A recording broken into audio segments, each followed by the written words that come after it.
Hey, Glovelies, and welcome back to Glove Actually. I'm Courtney. I'm Hallie. And I'm Melissa. And this week we have lots to talk about. Later, we will be joined by our bestie, Jenny, who you might know better as the creator and mastermind behind Brunch and Baseball. And we're going to talk all about the power of building community and planning a great meetup. Plus, we're going to get the scoop on how her favorite teams are performing this season. But as always, if there's anything you want us to talk about here on the podcast, be sure to leave it in the comments and be sure to follow us on Instagram, TikTok, and subscribe to the Glove Actually podcast wherever you get your podcasts. And be sure to turn on post notifications to stay in the loop when we post new episodes every Wednesday. All right, Glovelies, let's kick things off as always with our Pookies of the week. Melissa, who's your Pookie of the week this week? Since it is the 4th of July, this upcoming weekend, I'm gonna veer off of baseball a little bit and I'm gonna make the Blue Angels my Pookie of the week. Okay. Because I know you guys may not know this about me, but there is one thing I love more than a man in a baseball uniform, and it is a man in a service uniform. Okay. And I watched a couple of reels with my son of the Blue Angels. Now that is like it has changed my algorithm. It's the only thing that's coming up. Like I don't even need to see these pilots. Like they fly in formation over whatever, and I'm just like, I love you. So happy 4th of July, everybody. Gonna go a little patriotic there, and Blue Angels, I love you. It definitely takes a lot of skill, so I have a lot of respect for that. Oh yeah, definitely. Hallie, who is your Pookie of the week this week? I also have a patriotic Pookie this week. My Pookie is Unite Here 17, the union representing the hospitality workers in Minneapolis, including Target Field. Concessions workers primarily, and most specifically, are on strike for better wages and better benefits, and they deserve everything they are requesting and more. If it weren't for them, I think there'd be a lot of miserable people in the ballpark. Yeah, it's true. The stadium workers do make or break the experience, and there are a lot of people who work very hard to make sure that everyone has a good day at the ballpark. And I don't know why it's controversial to say that everyone deserves a living wage in 2026. That's crazy. And like, not just that, I think all people deserve dignity and joy and comfort. And for a billion-dollar industry to like allow people to go poorly paid and receive no benefits, and if your business model is let's exploit some people, it's not a very good business model. Correct. Well, my Pookie this week is not to beat a dead horse, but it's Ryan O'Hearn. As we are recording this, the All-Star finalists have been announced, and I'm a Ryan O'Hearn apologist. I will be supporting Ryan O'Hearn until the very end. And it really bothers me the way that he's overlooked. He's the type of player that shows up every day. He's happy to be there. He's happy to play wherever he's needed. And he's turned himself into a utility player who can bounce between different positions. And this is the first season, if I'm not mistaken, in which he has been considered as a candidate for the All-Star game as an outfielder. So you are going up against people whose entire careers have been as outfielders. And I just don't think that's very fair. I think that the decision to bring in on paper probably seemed like a good decision, but do Pirates fans believe that it is a good decision today? That remains to be seen, and I won't speak on that.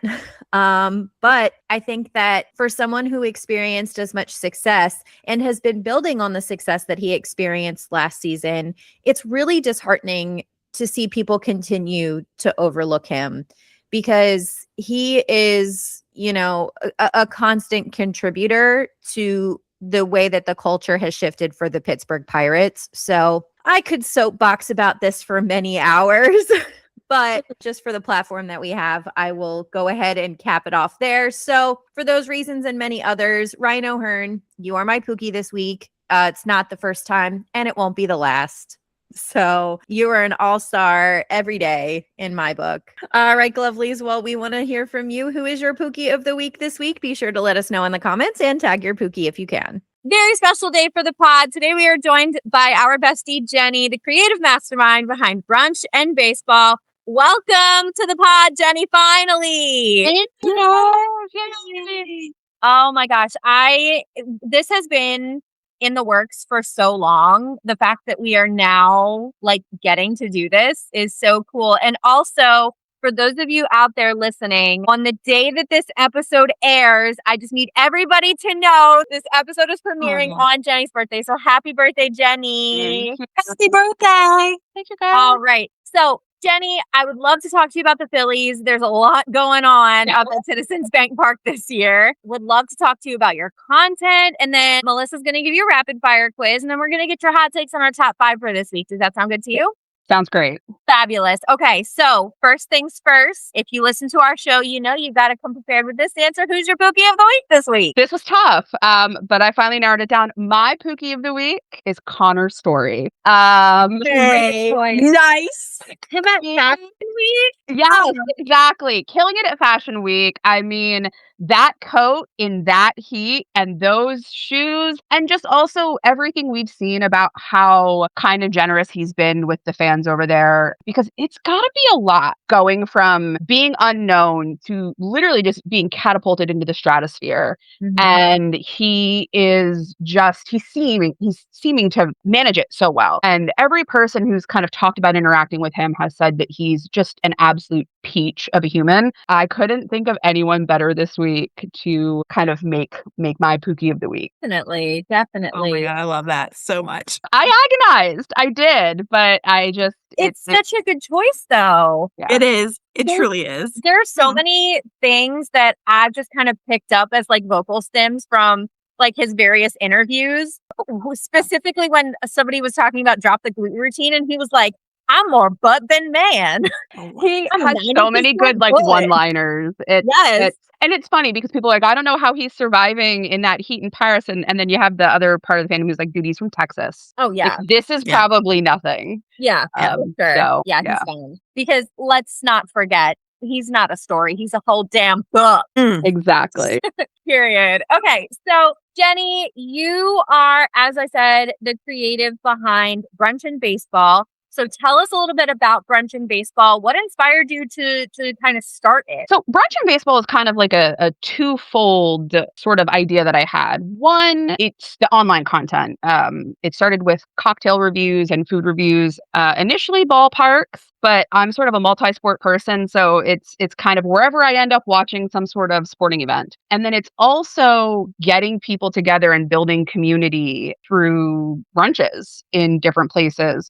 We kicked off the first brunch, I say we, kicked off the first brunch at spring training. So that was fun to get people together who have different favorite teams. You know, that's sort of one of the things I wanted to do was build not only just a team-oriented community, but like a sport-oriented community where people could just come and talk about what they love about the sport and regardless of team and regardless of sort of that affiliation. I just really believe so strongly in bringing people together. And I think that food and drink, like historically, bring communities together. They bring people together. It's such a cornerstone of that. You know, that's kind of where it came from. The online reviews are to keep things going. I think it's unique. The first one we did was a popcorn old fashioned. So that was fun. And, always looking for something unique. Yeah. Yeah. That was really, really great camera work on that popcorn old fashioned video, by the way. I didn't know who did that. I don't know. That's crazy. Fun fact, it was me, for those of you who haven't watched it and didn't know. So I went to, as Jenny mentioned, the first Brunch and Baseball, like the first ever one. We had a small group of us that went during spring training. And also friend of the pod, Keo Wancio, author of Nailed at Home Plate, was also there. And after we went to brunch, we went over and we took in a Philly spring training game, which was really, really fun. I had a chance to watch Andrew Painter pitch, which was absolutely incredible. And I got to learn a little bit more about the Phillies roster for this year, which was so cool. And from two like very storied Phillies experts, if you will. And it's really been great to watch you kind of expand your content. So what would you say is the overall mission that drives your content? Yeah, it really is that community building aspect. And for me, it's an outlet. I love cocktails without making myself sound like some sort of crazy alcoholic. I always feel like, but I love like the art of creating cocktails. Yeah. I love, the art of balance and mixing and flavors and things like that. So it was how can I take something that I love and share it with other people? and build that community. So cocktails, especially finding, unique cocktails at the ballparks, or even just talking about like beers. Like I did a recent review on a beer that they serve at Coca-Cola Park, which is the Iron Pig Stadium. I'm not a beer person, but I tried this beer and I fell in love with it. So it's making things accessible to people that they might not think about either. So if you go to Coca-Cola Park and you are traditionally not a beer person, but I can say to you, like, yeah, do you like fruit? Do you like sour things? Do you like things that taste maybe more like a cider than a beer? Then this is a great option for you to try, and it's unique and it's local. So that's really, I think, what drives me is also helping people have an idea if they've never been to the ballpark or if they haven't tried something specific. I can help people try to who understand or maybe not waste money, or maybe try something they wouldn't have tried originally. So the review component is that, and then the mission for the content is also to get the attention to then be able to build the in-person event. Of course. I do like that you mentioned the financial element of it, because as we are kind of moving through this stage of our economy right now, I feel like economizing is more important than ever. A lot of teams are rolling out the value menus just to make sure that food is more accessible at the games for people, just because ticket price and, getting to the stadium, parking, like that stuff is not cheap. So if you have a platform to say, hey, I went and I tried this brand new food item, here's what I think about the value for like the bang for your buck. I think that's an invaluable resource from a human that's not like being paid by the team. Yep.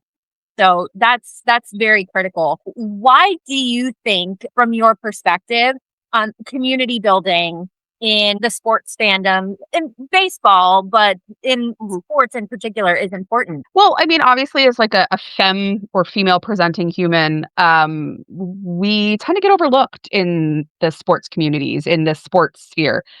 Baseball is very male centric. The fandom, where it's viewed, as very male centric and very male driven. Especially in online communities, women do tend to kind of get spoken down to, and or in person. The number of times I've had a man actually to my face act like I couldn't possibly know what I'm talking about. And so I think that building community is essential for people who might otherwise feel sort of out of place in these spaces. I'm not exclusionary by any stretch of the imagination, but I want to build spaces that feel welcoming and safe for everybody, regardless of color, of sexuality, of anything of that nature. I want to create a really welcoming space. And I think that's why it's important. I think it's important for women to know that there are other women out there who can keep up with them. I think I want to build community because I want to bring more women in, and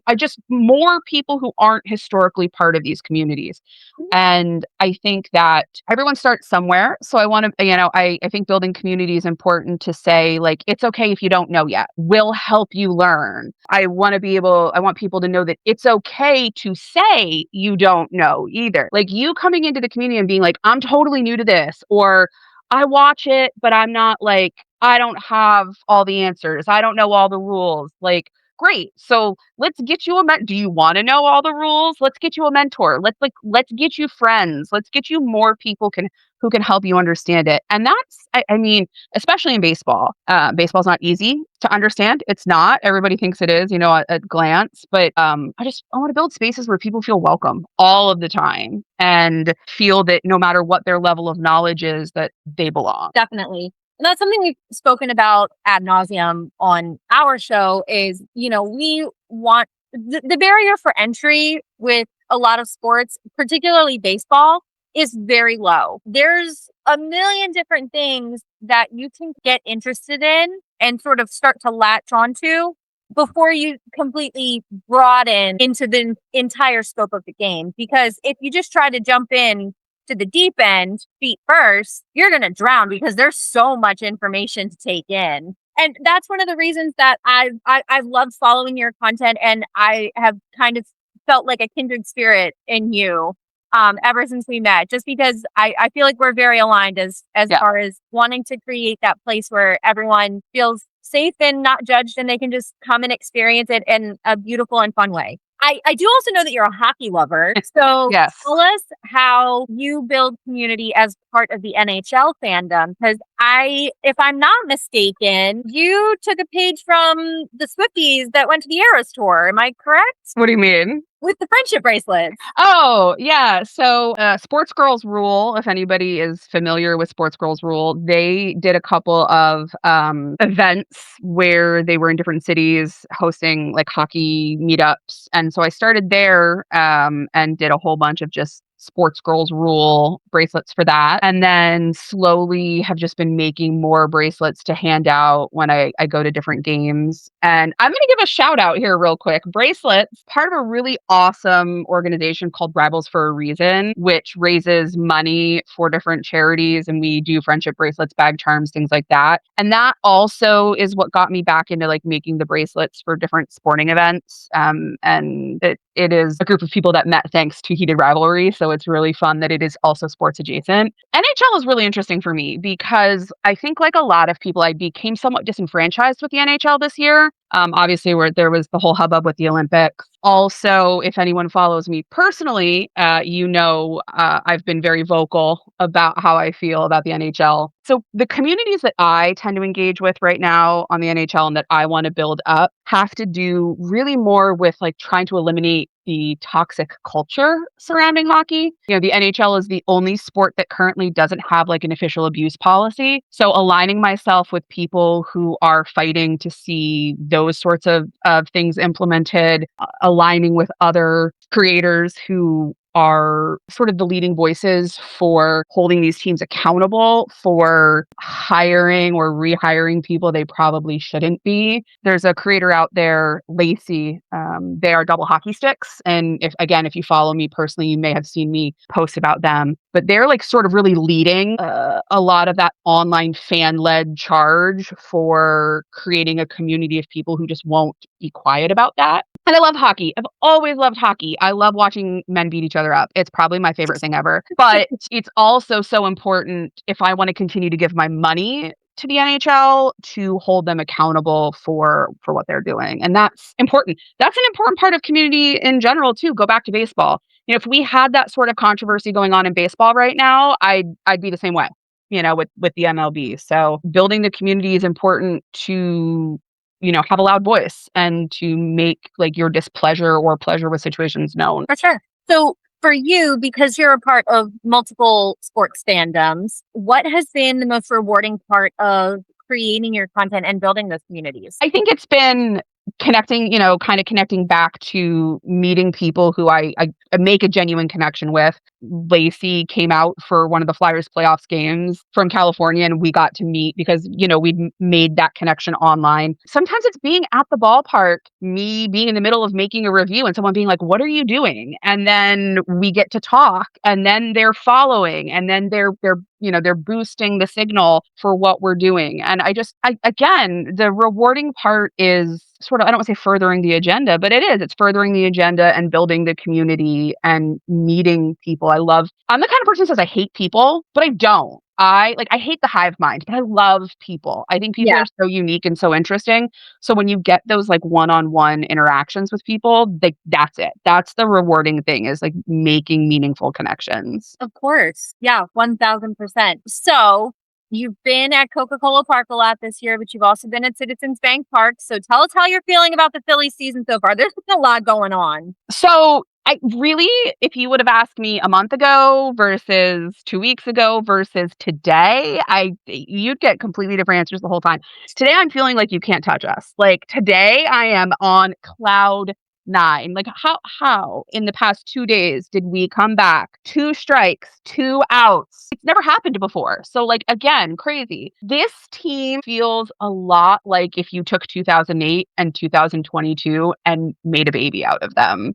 Okay. So it feels so freaking special.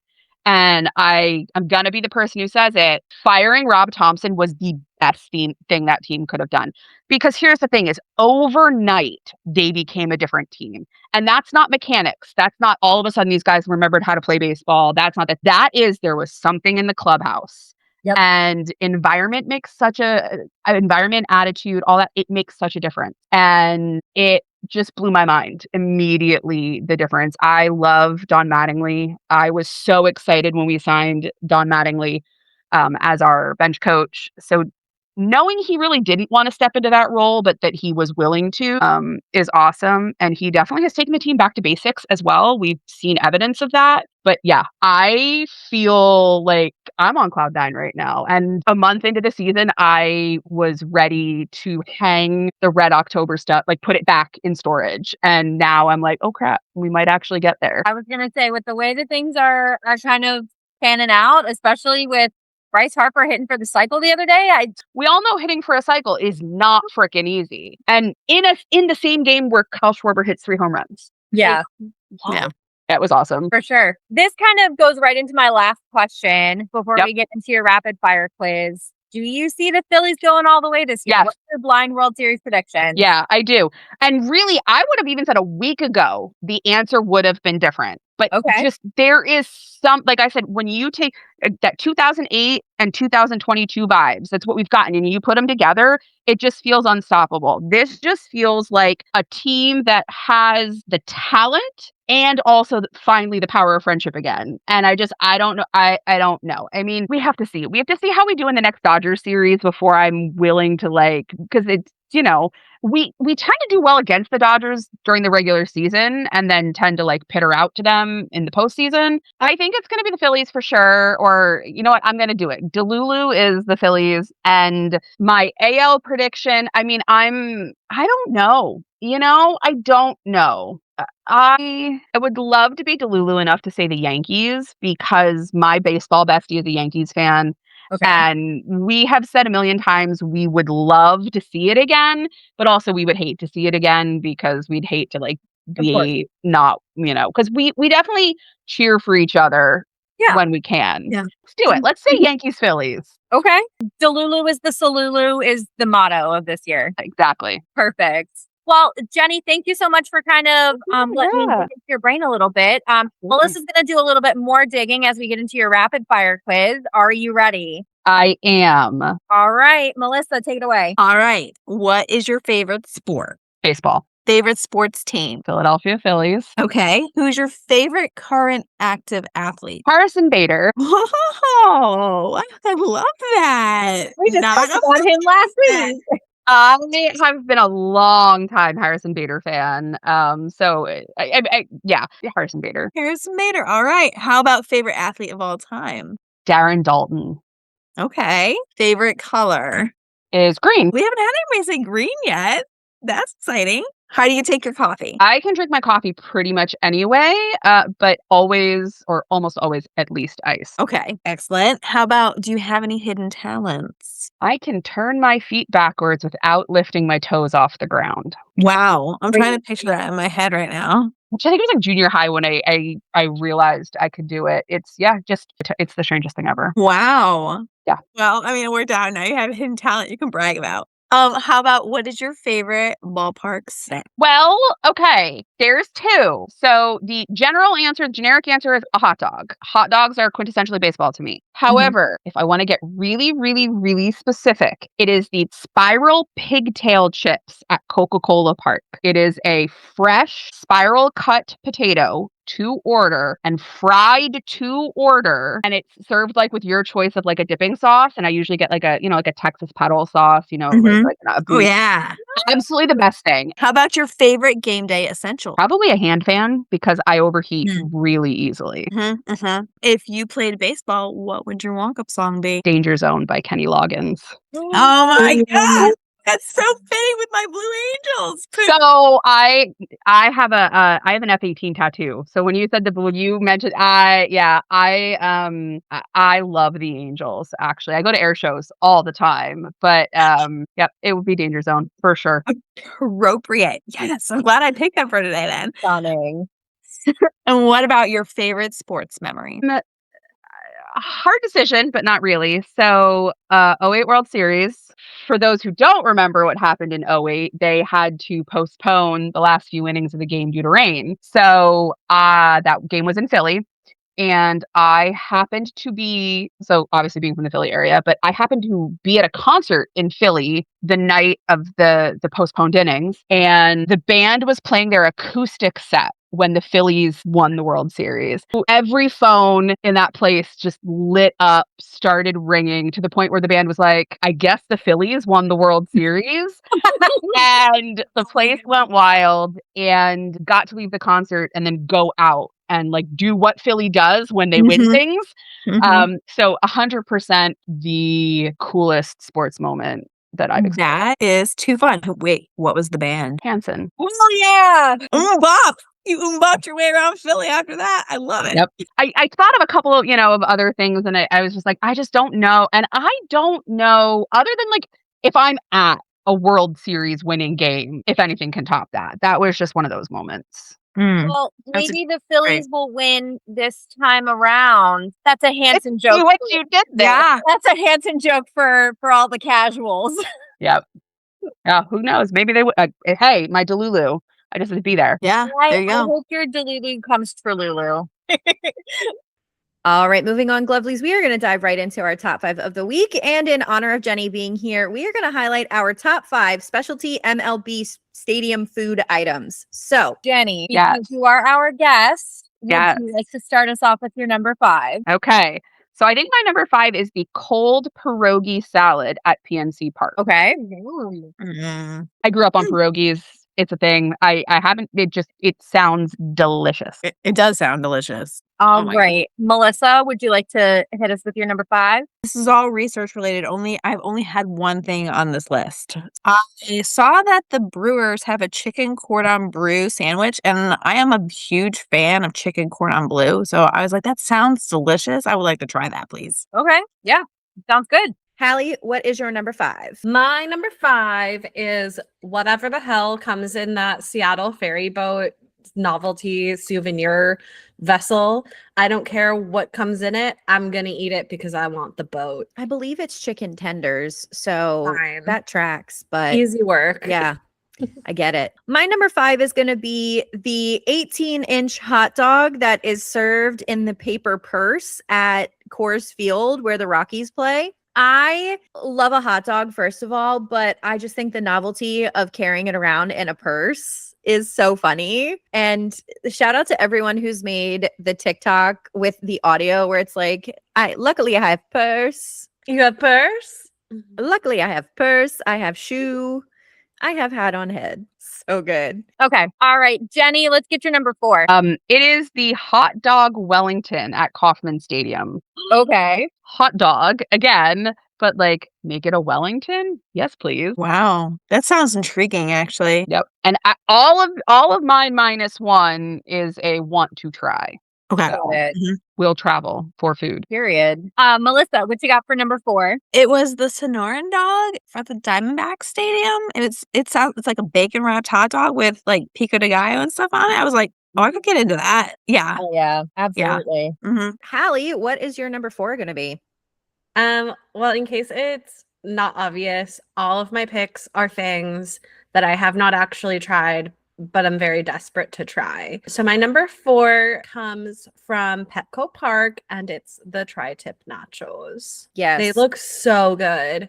And I normally try to stay away from baseball nachos because it's like too much like hand in mouth at the baseball field. But for those ones, I'll be brave. I believe during the divisional roundtable, our friend Chad, who represented the Padres, did actually shout out this food item. So I'm going to have to follow up with him and see if that has lived up to expectations. My number 4 is actually going to be something that I have tried. And since we are in Florida, we head over to Tropicana Field relatively often to see the Rays play. And one of the new menu items that they are offering this year that we've had a chance to try are the sweet pretzel bites. They are topped with like this cinnamon sugar, a caramel glaze, and then they're served with like sweet icing to dip them in. But I think my favorite thing is that they are served in a novelty like dish that's shaped like a baseball glove. I just think it's so cute. Getting on a plane now. Yeah.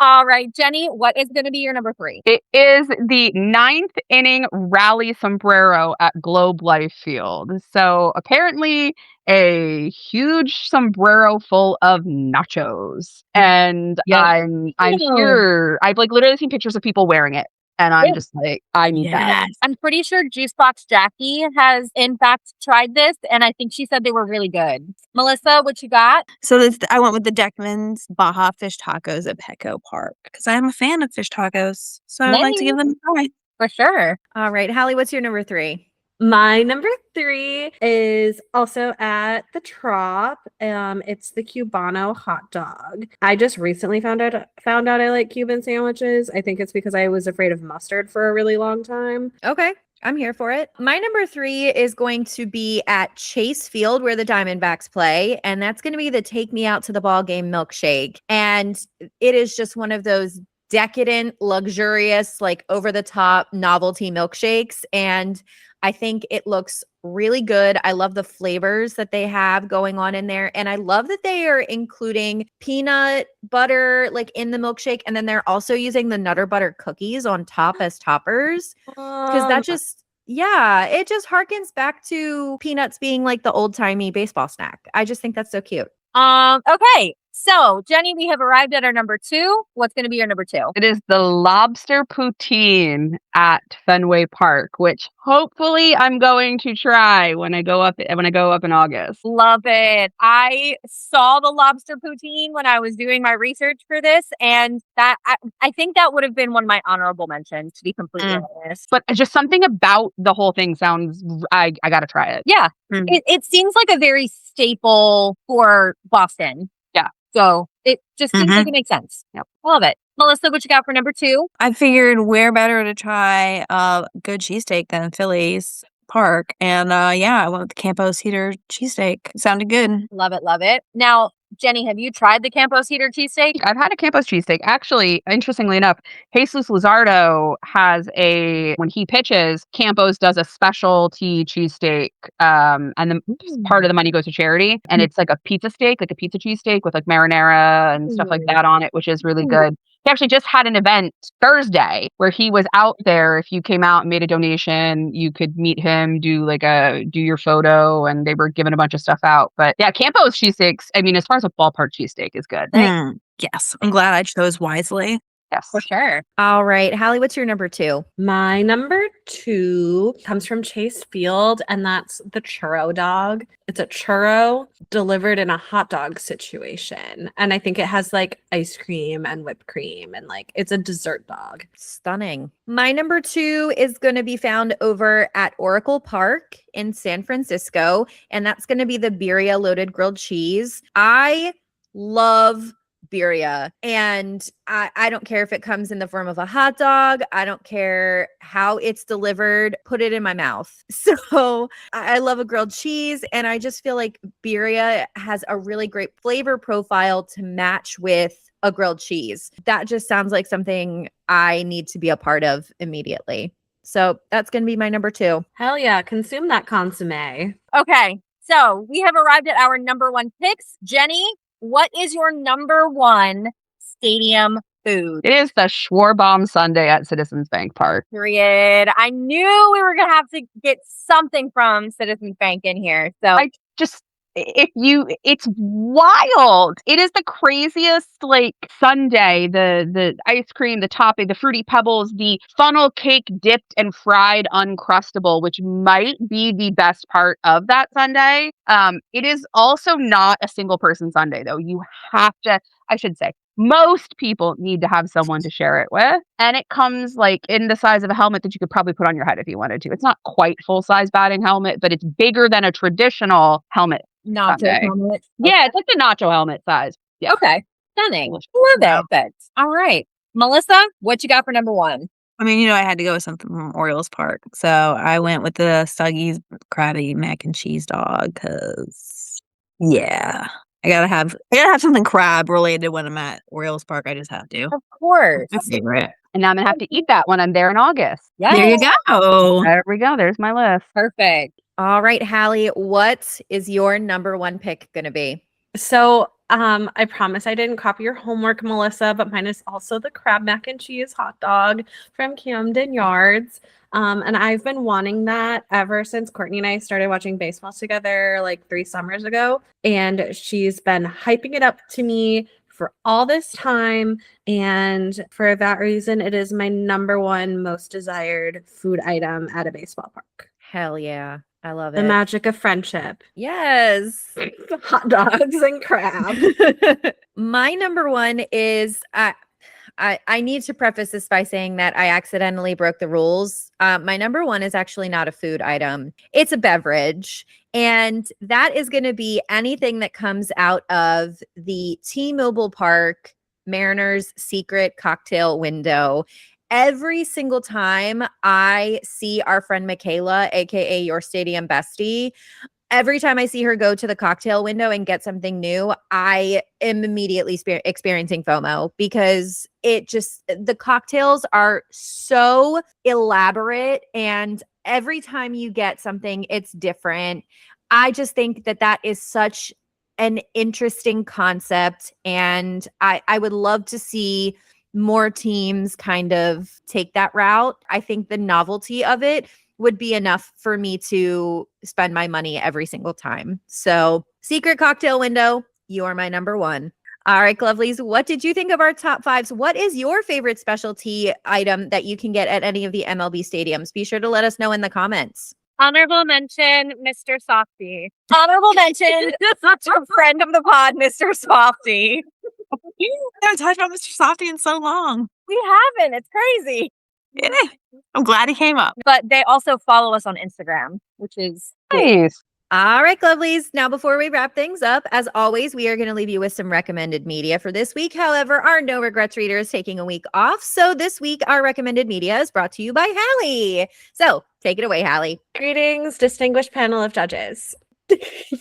This week, I have for you a book recommendation from the shelf of me. And this week I have decided to bring for you You Should Be So Lucky by Cat Sebastian. I'd like to start with a disclaimer. Cat Sebastian is my favorite author, and I think this book is perfect. In all her books, she manages a delicate balance of realistic human tension with genuine queer joy. You Should Be So Lucky is a delicious entry point if you've never read her books. It's set during the 1960 baseball season, and we meet Mark Bailey, a reporter who is 18 months fresh from the death of his longtime partner. His boss, who's the subject of a different book set a year prior, offers him a story opportunity following Eddie O'Leary, an up-and-coming rookie recently traded to the city's expansion team. The problem? Mark doesn't give a about baseball and is just barely not drowning in grief. The other problem? Eddie O'Leary had a televised crash out when he found out he was being traded on a live broadcast by a reporter. And Eddie did not want to be traded. He was playing for a team close enough to his hometown to visit his mother in between games and could live in enough obscurity to have an unexamined private life. Since his public meltdown, he went from one of the best hitters in the league to the absolute worst. His new team is giving him the silent treatment, and now he's biding his time until he gets sent down to the minors. He's convinced getting followed by a reporter to have a sports diary ghost written about him is part of a humiliation ritual. As the two work together on the diaries, they find themselves thinking of each other outside of work more and more often. What begins as impulsive long-distance calls in the middle of the night grows into a daily morning ritual. As cozy and as soft as all this is, there's underlying tension growing as well. Mark is unwilling to be Eddie's secret, and Eddie never considered a long-term relationship before whatever's going on here with Mark. This book has everything I love and nothing I don't like. There is no miscommunication between Eddie and Mark, only processing and resolution. They both have loving support systems. The intimacy will rot your teeth by how sweet it is.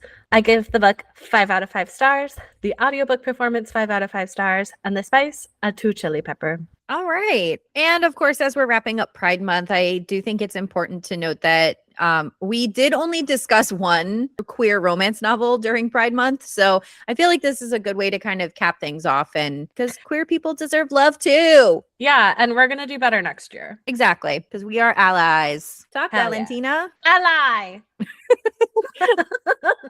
All right. Hallie, would you like people to be able to perceive you on the internet? Or if people want to talk to you about your recommendation, what should they do? If you have anything to say about my book recommendation or want to compliment how flawlessly beautiful I am, the best way to do that is to reach out to the Glove Actually pod, and Courtney will pass along your well wishes to me that way. It's true. All right. Well, Jenny, thank you so much for being here today with us. If the Glovelies would like to follow you or any of your content, where can they find you? So you can find Brunch and Baseball is real easy. It's Brunch Baseball. Find us TikTok, Instagram, and Threads. Personally, you can find me. I'm Jenny and Juice. It's Jeni and Juice, which goes perfectly with my cocktails. Anywhere on social media. Perfect. So are there any exciting Brunch and Baseball events coming up that we should know about? So there's a couple of things sort of not finalized, but kind of in the works. We're looking at doing something up in Boston right around the same weekend, that same time that the Heated Rivalry event is going to be at Fenway. So we're going to try to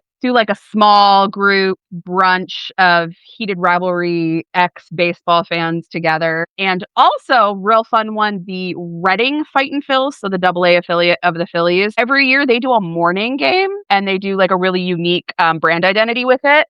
So this year they are going to be the iced coffees. So we're going to do something, try to get like a group together for the iced coffees game. So, and then we're also going to do a tailgate in Philly. That's a TBD sort of situation. Perfect. All right. All right, Glovelies. Well, that's going to do it for this episode of Glove Actually. Once again, I would love to thank Jenny for joining us, and thank you all for listening. Be sure to follow us on Instagram, TikTok, and subscribe to the Glove Actually podcast wherever you get your podcasts. And be sure to turn on post notifications to stay in the loop when we post new episodes every Wednesday.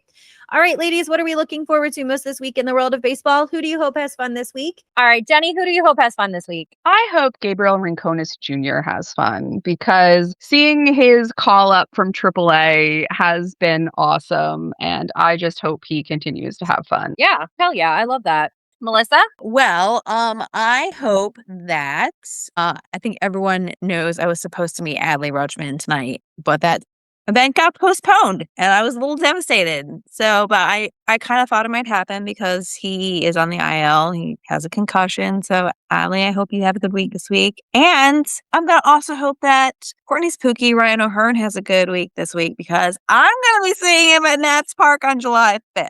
So, I'm going to that game. So, Period. I while I'm there. I'm going to watch the shit out of that. I can't wait.